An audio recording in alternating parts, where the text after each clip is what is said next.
Merci de votre attention, madame, monsieur. Dans l'actualité ce jeudi, cette rencontre de restitution, la présidence de la République, le comité local PUDC s'est réuni en toile de fond, la collecte et le traitement des besoins exprimés par les populations. Le PNUD accompagne le projet.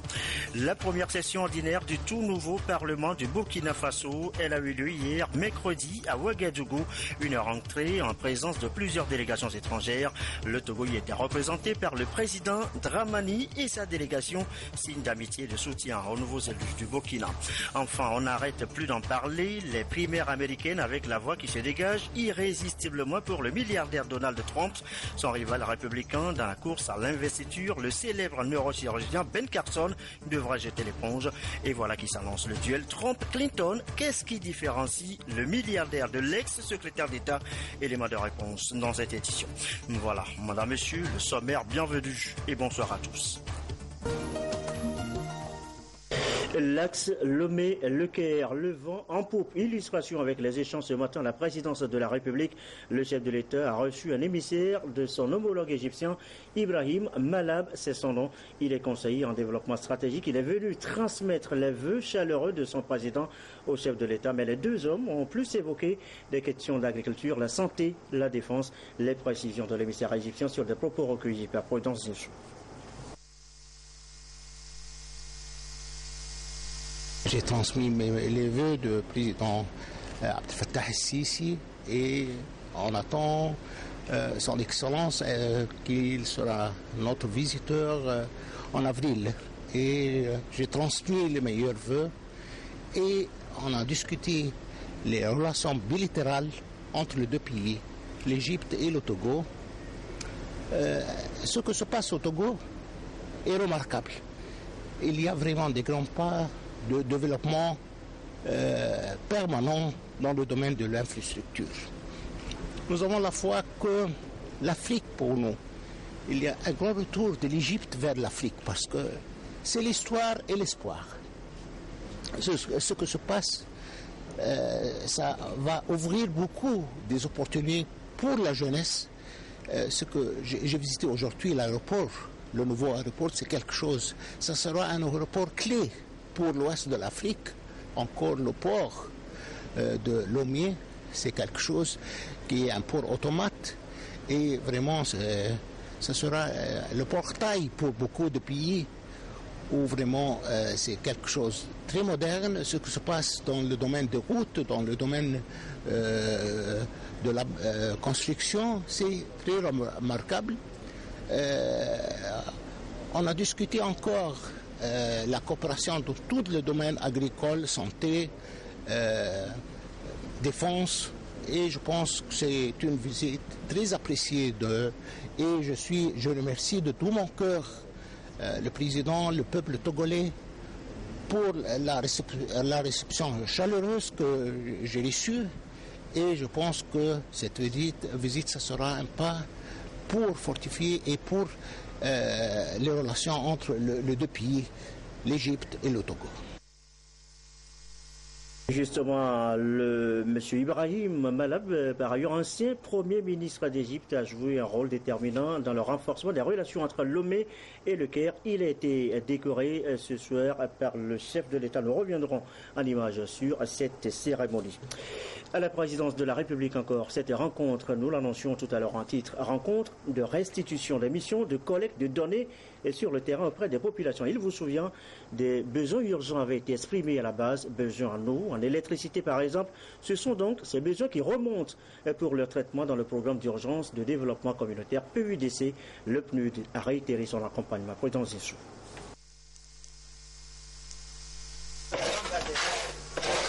Le comité local d'examen du PUDC, programme d'urgence de développement communautaire, s'investit pour une meilleure mise en œuvre de cette initiative des plus hautes autorités togolaises visant l'amélioration significative des conditions de vie des populations et la réduction des inégalités dans les zones rurales.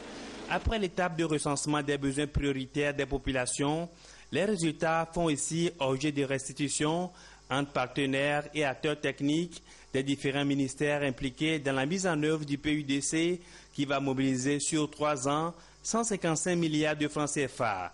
Le PNUD s'est engagé à accompagner le Togo dans la mobilisation des ressources pour la réussite de ce projet. Il s'agit de choses très concrètes qui répondent à des besoins pressants de la population et qu'il y a urgence à résoudre. Donc le PNUD met toutes ses capacités et ses ressources en œuvre pour que ce programme-là, sur lequel beaucoup d'espoirs sont fondés, donc puisse être un vrai succès. Et nous sommes rassurés de voir l'engagement, en tout cas des structures, des ministères qui ont en charge l'ensemble de ces acteurs, leur bonne compréhension de l'intervention du PUDC, non pas comme une intervention concurrente, mais comme une intervention qui vient compléter et booster leur réalisation sur le terrain. Le PUDC est donc fortement appuyé par le PNUD. Cet engagement de l'organisation onusienne s'est illustré en février dernier à New York par cet échange de documents entre l'administrateur du PNUD, Hélène Clark, et le chef de l'État, Faure Gnassingbé, en marge du 50e anniversaire du PNUD. Le président de la République a également fait part de l'engouement qui a caractérisé la collecte des données sur le terrain au plan national. Des résultats qui énoncent les besoins en infrastructures sociales à réaliser. Ce programme, axé essentiellement sur 4 composantes, traduit la mise en œuvre de la déclaration de la politique générale du gouvernement et repose sur les orientations de la SCAP, la stratégie de croissance accélérée et de promotion de l'emploi. C'est une rencontre qui a permis à tous les points focaux des ministères de s'approprier le contenu du document de projet. Quel est le rôle attendu du PNUD? Qu'est-ce qui va se faire concrètement au niveau des différentes composantes? La première porte sur les infrastructures socio-communautaires, les bâtiments scolaires, les cliniques mobiles, les points de forage, les points d'eau, les pistes rurales. Mais il y a également une deuxième composante qui porte sur le renforcement des capacités des populations. La troisième composante, c'est sur l'entrepreneuriat rural. Comment renforcer encore plus l'accès à des financements à des groupes vulnérables comme les femmes, les jeunes, pour qu'ils puissent réellement développer des activités génératrices de revenus. Ce qui se fait déjà est bien, mais on peut encore renforcer cela. Et la quatrième composante porte sur la géolocalisation, c'est-à-dire s'assurer que tout ce que nous faisons, qu'on soit capable de mesurer le progrès réalisé par rapport à une situation de référence. Cette rencontre de restitution des besoins prioritaires recensés auprès des populations balise ainsi la voie à l'accélération des procédures pour une exécution rapide et efficace du PUDC dont le gouvernement compte y mettre un peu plus de 18 milliards de francs CFA cette année. Voilà donc la rencontre de restitution ce jeudi à la présidence de la République. Et nous vous le signalions tout à l'heure, toujours à la présidence de la République, l'ancien Premier ministre égyptien, émissaire du président Al-Sisi, reçu par le président Faure Gnassingbé, a été décoré. Il a été notamment fait officier de l'Ordre national du mérite. Nous reviendrons en images sur cette cérémonie dans les prochaines éditions.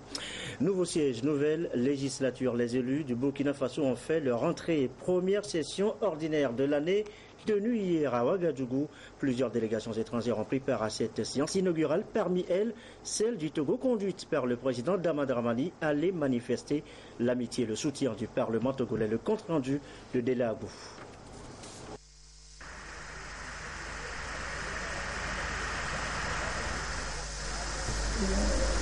Deux temps forts ont marqué cette cérémonie d'ouverture officielle de la première session ordinaire du Parlement burkinabé. Le discours d'ouverture de la session prononcé par le président de l'Assemblée nationale du Burkina, Salif Diallo, et ensuite les messages de soutien de délégations parlementaires étrangères. Au cours de son intervention, dans une ambiance empreinte de solennité, le président Diallo a abordé les défis qui, selon lui, attendent les élus du peuple et ceux qui incombent au gouvernement afin de répondre aux attentes de l'ensemble du peuple burkinabé. Il s'est, par ailleurs, réjoui de la présence de délégations parlementaires étrangères qui ont fait le déplacement de Ouagadougou afin d'apporter leur soutien et témoigner leur amitié aux députés de son pays. Si nous voulons faire œuvre utile au cours de la présente législature, il est judicieux d'avoir à l'esprit le contexte historique qui a vu naître notre auguste Assemblée. Il serait légitime de considérer que nous sommes des élus du peuple insurgé, avec tout ce que cela comporte comme charge émotionnelle et défis historiques à relever. La question actuelle qui a élucidé est de savoir où allons-nous. Où allons-nous après cette lutte héroïque de notre peuple? Nous devons proposer à notre peuple un projet de société collé à ses aspirations profondes de démocratie, de progrès, de justice sociale et de bien-être partagé. Invité à prendre la parole, le président de l'Assemblée nationale du Togo, Dama Dramani, a d'abord évoqué et condamné les attentats terroristes qui ont endeuillé le Burkina le 15 janvier dernier. Il a ensuite salué l'excellente relation entre les peuples et les parlements burkinabés et togolais et loué l'exemplarité des dernières échéances électorales au Burkina. Me trouvant à Ouagadougou, je ne puis manquer d'évoquer l'odieux attentat terroriste perpétré contre le peuple du Burkina le 15 janvier 2016. À cet égard, je voudrais, au nom de la représentation nationale togolaise, associer ma voix aux condamnations unanimes du terrorisme sous toutes ses formes et exprimer le soutien et la solidarité du peuple togolais au peuple frère du Burkina Faso dans cette dure épreuve. Je saisis l'opportunité de cette tribune pour réaffirmer le ferme attachement du peuple togolais et du Parlement togolais aux valeurs républicaines en général, notamment la liberté d'opinion et le droit de chaque être humain à la vie. Je voudrais ici, avec déférence et beaucoup de considération, rendre un hommage particulier au président, son Excellence Roch Christian Kaboré, président du Faso, pour sa brillante élection à la magistrature suprême, au terme d'une élection présidentielle transparente et dont les résultats ont été reconnus avec élégance par ses adversaires et toute la communauté internationale. Une belle leçon de maturité politique et de démocratie. Je voudrais humblement lui renouveler l'assurance du soutien du peuple togolais et de son président, son Excellence Faure Eswatini Gnassingbé, dans l'accomplissement de sa lourde et délicate mission pour le bien-être et la prospérité des populations du Burkina et de la sous-région. En dehors de la délégation parlementaire togolaise, les parlements ghanéens, nigériens, maliens, sénégalais et français étaient également représentés à la cérémonie d'ouverture de cette première session ordinaire de l'année de l'Assemblée nationale du Burkina Faso. Celle-ci compte 127 députés, dont 12 femmes, et en est à sa 7e législature avec 5 groupes parlementaires. Et sur place ici, à l'OBI, à l'Assemblée nationale, 2 projets de loi ont été votés ce jeudi. L'un relatif aux réfugiés, l'autre un rapport avec la CNDH. C'est la 3e séance plénière de la première session extraordinaire tenue donc aujourd'hui. Dédé Koussao, Pierre Sessoupo. Le statut des réfugiés au Togo, revu par la législation togolaise. Les députés ont à l'unanimité dit oui à la protection des réfugiés. La loi votée à cet effet prévoit en l'occurrence la mise en place d'une instance d'appel, d'une institution de procédure d'acquisition et de perte du statut de réfugié, ainsi que la prise en compte du principe de l'unité familiale. La nouveauté dans cette loi est principalement la création de la commission de recours qui offre aux demandeurs d'asile d'avoir une deuxième chance dans l'examen de leur dossier. Par votre acte, vous exprimez votre volonté d'accompagner le gouvernement dans sa recherche du bien-être pour tous les habitants de notre pays. Je voudrais encore une fois vous renouveler la gratitude du gouvernement pour votre séance. Actuellement, des milliers de réfugiés résident au Togo. La mise en œuvre de cette nouvelle loi devra réglementer leur statut et permettre au Togo de se conformer à l'évolution des normes en vigueur en matière de protection des droits humains. Mais Mounatou Ibrahima, 2e vice-présidente de l'Assemblée nationale, a relevé l'importance de cette loi qui est conforme aux standards internationaux dans la protection des réfugiés. Le vote du second projet de loi portant organisation et fonctionnement de la Commission nationale des droits de l'homme, CNDH, est renvoyé à la prochaine séance, c'est-à-dire vendredi, en raison de certains dysfonctionnements. Voilà, donc on vient de l'entendre, le deuxième projet de loi en rapport avec la CNDH est donc renvoyé à la séance de vendredi. L'actualité, c'est aussi cette rencontre de la délégation du Millennium Challenge Corporation avec la presse. Elle est en fin de mission de quelques jours chez nous sur l'évaluation des chances du Togo pour son éligibilité au programme Seuil des Rôles du MCC. Que retient-on in fine? Pierre Sessouko.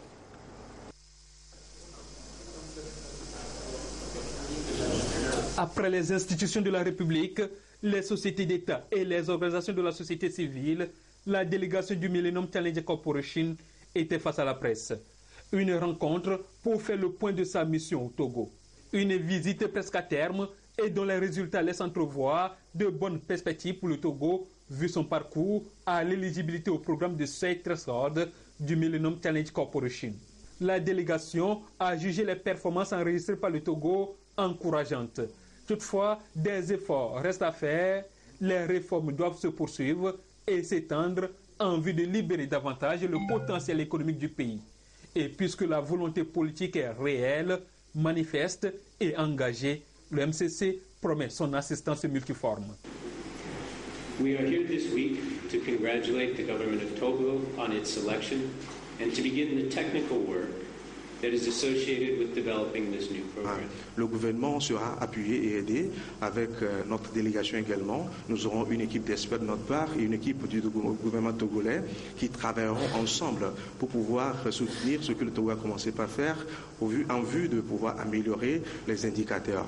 Nous allons aider le Togo à renforcer ses capacités, à renforcer les réformes qui sont déjà en cours sur le plan des politiques et sur le plan institutionnel. L'assistance technique que nous allons apporter au Togo sera une assistance qui sera mise en place de concert et en collaboration avec le gouvernement togolais. Donc nous sommes là pour pouvoir aider à renforcer ce qui a été déjà commencé et accroître les capacités du Togo pour la croissance économique et également la réduction de la pauvreté.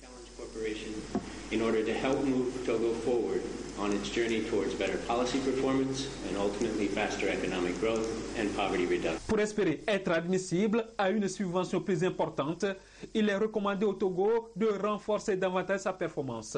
Ce qui va de la capitalisation des acquis dans la lutte contre la corruption à l'institutionnalisation de la démocratie. Autre mission d'évaluation sur le terrain, celle de l'ambassadeur d'Allemagne dans le Penjal, une visite de prospection plus précisément des besoins des populations sur place, adaptant la correspondance de Désiré Alloge. L'ambassadeur d'Allemagne au Togo à la découverte du Togo profond, la préfecture de Penjal et plus précisément la zone 2 de la circonscription électorale. Une mission d'exploration, un contact donc avec les initiatives locales. Grâce à l'honorable Baritier, 4e vice-président de l'Assemblée nationale, le déplacement est initié. Première étape, Naki Est, un contact sobre avec les leaders communautaires pour discuter des besoins prioritaires. Puis le ségil de Kakangou, avant de revenir au lycée de Naki Est.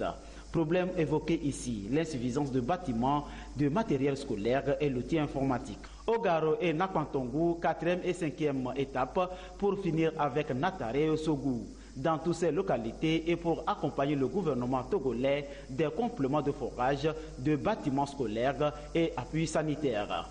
Une visite de routine de l'honorable appréciée par les populations. Nous trouvons cette initiative très louable de la part de l'honorable député et en même temps de son excellence qui est accepté venir dans notre milieu toucher un peu des réalités ou des difficultés que nous vivons ici. Et nous croyons que c'est des initiatives qu'il faut prendre pour appuyer le gouvernement dans sa politique. Dans notre milieu ici, le problème majeur, c'est le problème d'eau. Il n'y a pas d'eau potable. Le Togo, selon l'honorable Étienne Baritier, fait des efforts et a toujours besoin d'une coopération décentralisée pour appuyer le chef de l'État, Faure Gnassingbé, dans son plan de bien-être social des populations. C'est à la fois une visite de routine d'un député dans sa zone, qui est cette fois-ci couplée à une mission d'exploration de l'ambassadeur d'Allemagne dans ma région de Penjal. Constater la réalité locale et ça me donne un espoir qui va pouvoir, comme il a bien dit, il va pouvoir nous accompagner, notamment en favorisant la coopération décentralisée surtout, en mettant en partenariat les ONG, notamment l'Association Humanité Togo, aux différentes ONG allemandes. Mais aussi au niveau institutionnel, nous souhaitons que la coopération entre le Togo et l'Allemagne s'étende de Lomé à Séquencé. Nous avons fait le tour aujourd'hui de la région et j'ai vu un centre médical social, j'ai vu des dispensaires, mais j'ai aussi vu plusieurs CGIL, plusieurs écoles, collèges. Et donc ça c'était vraiment impressionnant pour moi. On aura les négociations intergouvernementales cet été et on va se mettre d'accord pour mieux approfondir et aussi pour élargir nos efforts. La coopération germano-togolaise est agissante. Une descente de Christophe Sander sur le terrain du Togo profond témoigne de cette amitié très vivante. A signalé aussi la fin de la 8e université du notariat togolais. Que retient-on du rôle du juge, du notaire et des autres acteurs de justice dans l'exécution du testament, le règlement et la liquidation judiciaire d'une succession? Le thème évoqué à ces assises. Emmanuel Achaklo, Désiré Dagbouvi avec Patrice Boko. Plusieurs réformes judiciaires sont entreprises par l'État togolais depuis quelques années pour une justice équitable et accessible pour tous. Ceci se traduit sur le terrain par l'amélioration des prestations offertes par les différents praticiens du droit. Parmi ceux-ci, les notaires, dont le principal rôle est la gestion des questions matrimoniales. Pour renforcer leur employabilité et améliorer les pratiques notariales et les adapter aux exigences de l'heure, les membres de la Chambre des notaires se sont retrouvés pendant 3 jours pour échanger leurs expériences en la matière. Nous avons étudié 3 thèmes. La cession des titres sociaux en droit WADA, la liquidation et le règlement judiciaire, interaction entre notaires et magistrats, et l'exécution de testament, quel rôle pour le notaire et le juge en matière d'exécution de testament. De ces 3 thèmes, nous avons retenu qu'il y avait, chaque acteur avait un rôle déterminant à jouer. Nous avons fait les recommandations qui doivent concourir à l'amélioration du service, tant au niveau du jugement qui doit ordonner le partage, qu'au niveau de l'exécution, c'est-à-dire au niveau des notaires et puis des intervenants qui peuvent être les avocats, les huissiers, les commissaires-priseurs ou les experts évaluateurs qui y interviennent et qui sont souvent des ingénieurs en immobilier qui donnent la valeur ou la consistance des biens. La clôture des travaux a été sanctionnée par la remise de certificats aux participants. Le président de la Chambre des notaires du Togo a appelé ses collègues à adopter une meilleure conduite dans l'exercice de leur métier. Les notaires togolais préparent ainsi leur participation à l'Université des notaires africains qui aura lieu à Cotonou du 17 au 20 mai et au Congrès international du notariat qui se tiendra à Paris en octobre prochain. Autre sujet évoqué ce soir, la scolarisation de la jeune fille. Le gouvernement, vous le savez, en fait une priorité. Il est accompagné dans ce projet par la Banque islamique de développement et Plan international Togo. C'est un projet qui couvre les 5 régions du pays avec des rencontres de partage avec les populations. L'étape de Kara, ce soir, Nestor Mojou, notre bureau sur place. À travers le projet BID 3, la Banque islamique de développement accompagne le Togo dans le domaine de l'éducation. Dans ce projet, une composante est destinée à la promotion de la scolarisation de la jeune fille. La mise en œuvre de cette composante dans la région de la Kara a été confiée à 2 ONG, Plan Togo et AJD, Action Jeune Togo. À quelques jours de la date butoir, ces ONG ont réuni les autres acteurs de ce sous-projet pour discuter des résultats obtenus. Nous avons mis en place des clubs de pères, des clubs de mères et des clubs d'enfants au niveau de chaque zone ciblée par ce projet. Notamment au niveau de la région de la Kara, nous avons 20 localités qui ont été ciblées par ce projet. Dans ces 20 localités, nous avons mis les COGEP, les comités de gestion de ce projet au niveau communautaire. Donc ces acteurs ont été renforcés afin de comprendre vraiment l'enjeu dans lequel le gouvernement voudrait que ces activités puissent être menées. Nous faisons l'accès. L'accès, ça veut dire que tout enfant qui a l'âge d'aller à l'école doit être scolarisé. Nous faisons le maintien, notamment quand l'enfant passe le cap de CPD, il doit être maintenu dans le secondaire jusqu'à obtenir son bac. On les a encouragés d'abord pour cette année en prenant en charge les kits scolaires des enfants. Au-delà de ces résultats, ce qui importe, c'est leur pérennisation. L'après-projet déterminera la suite et la conduite à tenir. Lorsque nous allons nous rendre compte qu'il y a vraiment un élan, une mobilisation sociale et communautaire autour des acquis de ce projet, cela, je crois, va créer de l'enthousiasme au niveau de tous les acteurs du domaine de l'éducation à pouvoir vraiment ménager les efforts aux côtés de la direction régionale de l'éducation en faveur d'une éducation de qualité pour les enfants de la région de la Kara. Le projet promotion de la scolarisation de la jeune fille a commencé effectivement en novembre 2014. Le 31 mars 2016, c'est la date à laquelle il prend fin. De cette campagne de la CNDH, la Commission nationale des droits de l'homme, campagne auprès des chefs traditionnels, notamment dans les plateaux. Le récit de la rencontre, Yves Agbevivi. La prohibition de la punition corporelle dans l'éducation des enfants, l'égalité de la femme et de l'homme devant les dispositions légales. Voilà entre autres des nouvelles règles sociales qui heurtent la sensibilité de certains chefs traditionnels. Pour la Commission nationale des droits de l'homme, il faut sensibiliser ces derniers sur les différentes questions en contradiction avec les dispositions traditionnelles et c'est la motivation de cette rencontre tenue à Notchin. Placés sous le thème « Chefferie traditionnelle et les droits de l'homme », ces échanges ont éclairé les bénéficiaires sur leur rôle et leurs responsabilités dans la protection des droits de l'homme.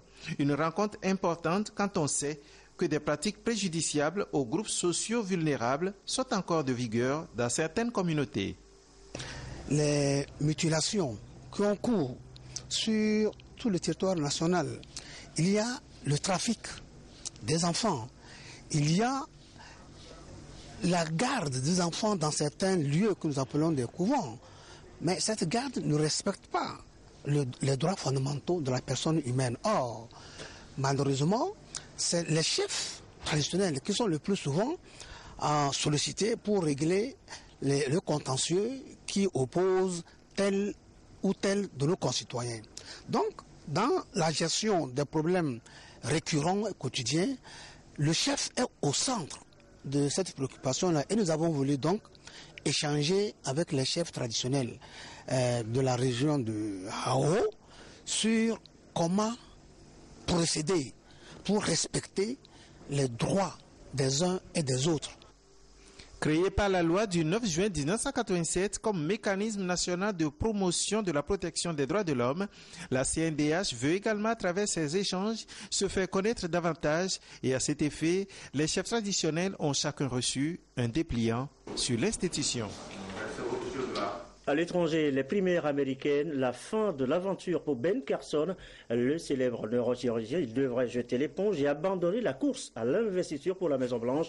Du coup, l'horizon se dégage pour Donald Trump, archi-favori dans le cas des conservateurs, et on se dirige vers un duel avec Hillary Clinton, favorite des démocrates. Mais qu'est-ce qui fait la différence entre le milliardaire et l'ex-secrétaire d'État? Élément de réponse dans ce document TV5 Monde. Comme dans chaque campagne, il y a les slogans chocs et accrocheurs. Nous devons redonner sa grandeur à l'Amérique. L'Amérique n'a jamais cessé d'être grande. Mais derrière ces quelques mots, quel est le détail des programmes d'Hillary Clinton et de Donald Trump? Que promettent-ils sur l'immigration? Le candidat républicain veut stopper les migrants illégaux, construire un mur géant le long de la frontière mexicaine. Il est aussi très tranché sur l'islam. Donald Trump demande la fermeture totale des États-Unis à tous les musulmans souhaitant s'y rendre jusqu'à ce que les élus du Congrès puissent comprendre ce qui se passe. Hillary Clinton veut certes renforcer certaines frontières, mais elle veut surtout mieux intégrer les immigrés. Au lieu de construire des murs, nous allons faire tomber les barrières. Le droit de porter une arme, c'est le deuxième amendement de la Constitution. Donald Trump est membre du lobby des armes et ne veut aucun changement. Le deuxième amendement est tellement important. Ils essayent. Ils ne vont pas prendre vos armes, les gars. Ils ne prendront pas vos armes. Il est temps que le pays tout entier se lève contre le lobby des armes. La majorité de ce pays veut que l'on contrôle les antécédents des acheteurs. Pour la santé, le président actuel avait mis en place son Obamacare, un système d'assurance abordable pour tous. Donald Trump veut le modifier, mais il veut aussi diminuer le prix des médicaments. En cela, il se différencie d'autres républicains. Hillary Clinton, elle, veut renforcer le programme d'Obama. Elle veut aussi contrôler le prix des médicaments, comme Donald Trump.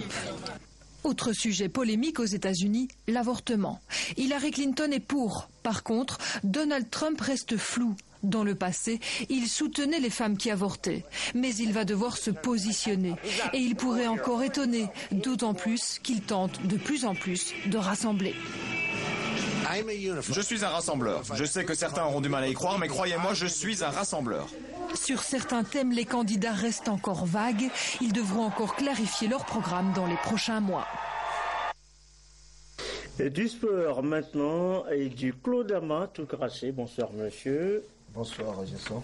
Allez, on va parler de football avec l'école primaire publique d'Agoué et Kitigan, qui est sacrée championne de l'inspection de l'enseignement préscolaire et primaire Lomé Agoué Nivé Est. Hier, sur le terrain d'Agoué-Nivé, justement, elle a dominé l'école primaire évangélique Bethel de Legbasito, 1-0 en finale. Des précisions avec Modeste Kouman. L'école primaire publique d'Agoué-Kitigan est en liesse. Elle est championne de l'inspection de l'enseignement préscolaire et primaire Lomé Agoué-Nivé Est. Le titre est conquis grâce à ce succès face à l'école primaire évangélique Bethel d'Agoué-Legbasito. Dans cette finale de 2 fois 15 minutes, la première mi-temps n'a pas connu de but, mais à la 20e minute, Togbe Komlan inscrit l'unique but de la partie et permet à son école de remporter le match 1-0. L'équipe adversaire aussi n'est pas une petite équipe que nous avons croisée. Ils ont vraiment joué le match et je suis fier, je suis tellement fier. Pour atteindre cette finale, les deux écoles ont éliminé en demi-finale, respectivement, EPP Togbekop 7 tirs à 6, 0-0 au terme du temps réglementaire et EPP Dikame 1-0. Au total, 45 matchs ont été joués par 36 écoles depuis le 15 janvier 2016. Nous avons un bilan plutôt satisfaisant, vu l'engouement que cela a suscité, et nous comptons améliorer l'organisation pour que plus d'écoles participent afin qu'on puisse dénicher les talents. Divers prix ont été remis et le trophée est revenu à l'école primaire d'Agoué-Kitigan. La page des sports, c'est encore le stage des entraîneurs de football qui a démarré mardi à l'école à Liberty Sport Academy d'Agoué-Drafo. Cette formation placée sous la supervision de l'expert allemand Robert Beguero regroupe les entraîneurs de l'école Liberty Sport Academy et ceux du district du littoral pour une formation de 2 semaines. Lamine Koko Konaté. Ces entraîneurs de Liberty Sport Academy et ceux du district du littoral à l'école des nouvelles donnent de leur métier. Un stage qui va leur fournir les outils nécessaires pour relever le niveau des pensionnaires. Nous allons toucher surtout à la base, ce qui est très important. Si je parle de la base, je parle de l'école de foot. Et maintenant parler de la préformation et de la formation, ensuite le football d'élite.